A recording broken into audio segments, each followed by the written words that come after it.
नमस्कार दोस्तों, GK तोपसा YouTube channel में आपका हार्दिक स्वागत है। दोस्तों, RS mains answer writing practice series में एक और नया क्वेश्चन लेके हम प्रस्तुत हुए हैं। और आज का जो क्वेश्चन है कुछ इस प्रकार है कि स्टार्टअप से आप क्या समझते हैं। भारत सरकार द्वारा स्टार्टअप के विकास हेतु शुरू की गई प्रमुख पहलों का उल्लेख कीजिए। ये 100 शब्दों में 10 नंबर का क्वेश्चन है। अभी देखते हैं हमने इसमें क्या लिखा।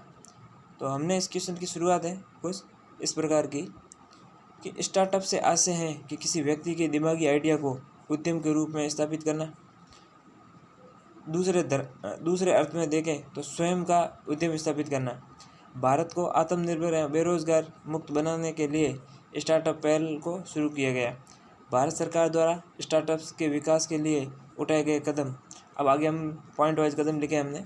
तो स्टार्टिंग में हमने ये लिखा था।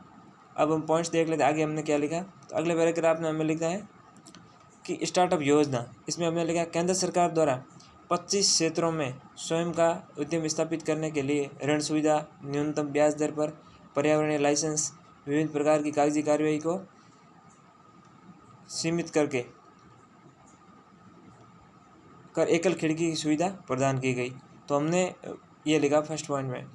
और सेकंड पॉइंट में हमने लिखा कि स्टैंडअप योजना पूर्व में बंद पड़े एवं रुग्ण औद्योगिक इकाइयों को पुनः शुरू करने के लिए SC/ST की महिलाओं को ऋण एवं अन्य सहायता प्रदान कर स्टार्टअप्स को बढ़ावा देना।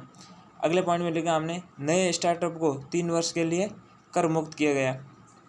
अगले पॉइंट में लिखा उत्पादन लागत, पैकेजिंग, परिवहन, भंडारण व निर्यात सुविधाएं देना। मतलब निर्यात को इन सबको बढ़ावा देने के लिए सहायता प्रदान करना। उसमें सब्सिडी हो सकती है या और अन्य कोई सुविधा हो सकती है, उसको हमने यहाँ इस पॉइंट में लिखा। और अगले पॉइंट में लिखा उद्यम संबंधी समस्याओं के समाधान है तो एकल खिड़की की सुविधा की गई इसमें।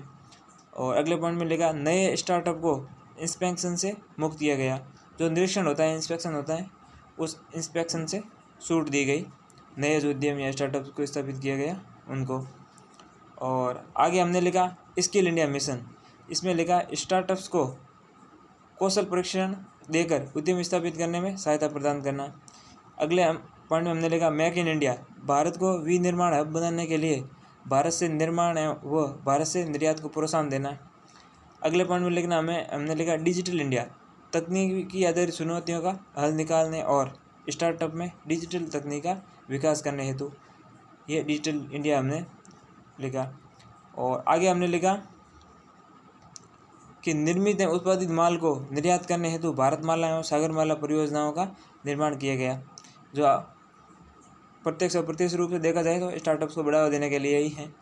और अंत में हमने निष्कर्ष कह सकते हैं, हमने कंक्लूजन में लिखा कि अतः स्टार्टअप इंडिया के माध्यम से देश की युवा शक्ति के आइडियाज़ को उद्यम स्थापित करने में उपयोगी साबित करना, साथ ही भारत को 5 ट्रिलियन की अर्थव्यवस्था बनाने व आर्थिक विकास को गति प्रदान करने के लिए।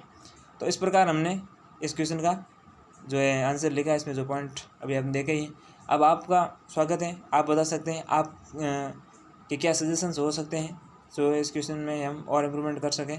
तो कमेंट बॉक्स में आप ज़रूर बताइएगा।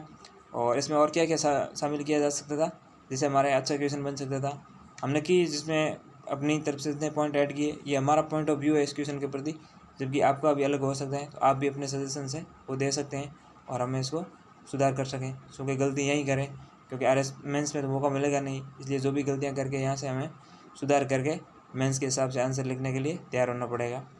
तो उम्मीद करते हैं हमारी ये पहल या जो इनिशिएटिव है आपको पसंद आया होगा और इस वीडियो से आपने कुछ सीखा ही होगा। क्योंकि बहुत सारे न्यू एस्पिरेंट हैं जो अभी प्रीलिम्स भी देंगे या आरएस की नई तैयारी शुरू करने वाले हैं या की है, तो उनको भी आइडिया हो जाएगा कि मेंस में किस प्रकार का क्वेश्चन आता है। तो उनको भी इससे कुछ लाभ मिलता ही होगा और कुछ सीखते ही होंगे। तो इस प्रकार अगर आपको ये वीडियो पसंद आया हो तो इसको लाइक करिए, शेयर कीजिए, कमेंट कीजिए और चैनल को सब्सक्राइब कीजिए। धन्यवाद।